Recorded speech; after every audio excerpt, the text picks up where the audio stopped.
பிடிச்ச வேலையை செஞ்சுட்டு சினிமா கினிமா பார்த்துட்டு ஜாலியாக இருங்க. இந்த ஒரே ரத்தத்தை ரீமேக் எடுங்க, எடுத்து ரிலீஸ் பண்ணி குடும்பத்தோடு உட்காந்து பாருங்கள். யாராவது சினிமா நடிகருக்கு பர்த்டேனா வீட்டுக்கு போங்க, வீட்டுக்கு போய் விருந்து சாப்பிடுங்க. அதை வேற எடுத்து மக்கள் பார்த்து ஓட்டு போட்டு ஜெயிக்க வச்சிட போகிறாங்க சார் 2026. கன்றாவே இருக்கும் பஸ்ஸு, நினைக்கவே கஷ்டமாக இருக்குது. இதே மாதிரி அவங்க அப்பாவும் எடுத்தார், உளியின் ஓசைன்னு ஓடினாங்க பாரு. அதுக்காக தெரியுமா தெரியாது அவனுக்கு. பெண் சிங்கம்னு ஒரு படம் எழுதின கதை. ஒரு ஆசை, அந்த கலைத்துறையிலேருந்து அவருக்கு ஆசை போகவே இல்லை.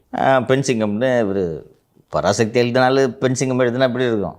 எடுத்து இந்த ஒரு விஜய் யாரோ ஹீரோ நடிச்சிருந்தாங்க, யாருன்னு எனக்கு கரெக்டாக நினைவில் நடிச்சிருந்தாங்க. கூட்டமே இல்லை. ஆனால் தலைவரை ஃபுல்லாக ஓடுது தலைவரை படம் அப்படின்ட்டு காட்டணும். தேட்டரில் ஆளை கூட்டின வர பொறுப்பு காலஞ்சென்ற எனது நண்பர் டிநகர் எம்எல்ஏ ஜே அன்பழகனுக்கு கொடுக்கப்பட்டு விட்டது. அப்போ சூர்யாவோட சிங்கம் படம் வந்துருக்குது. சிங்கம் படம் டிக்கெட்டுன்னு எல்லாம் வந்துட்டாங்க. சரியான ஆக்ஷன் பண்ணணும், கூட்டு போய் உள்ளே தள்ளி விட்டோன்னா ஓடினாங்க போகிற தேட்டரை விட்டு. ஐயோ ஆத்தாடி. அது மாதிரி பிடிச்சதை செஞ்சுட்டு போங்க. ஆளத் தெரிந்தவர்கள் நாட்டை ஆளட்டும். உங்களுக்கு ஆசைப்பட மட்டும்தான் தெரிகிறது, ஆளத் தெரியவில்லை. இதெல்லாம் ரொம்ப குரூஷியலான விஷயமா நிர்வாகத்தில்.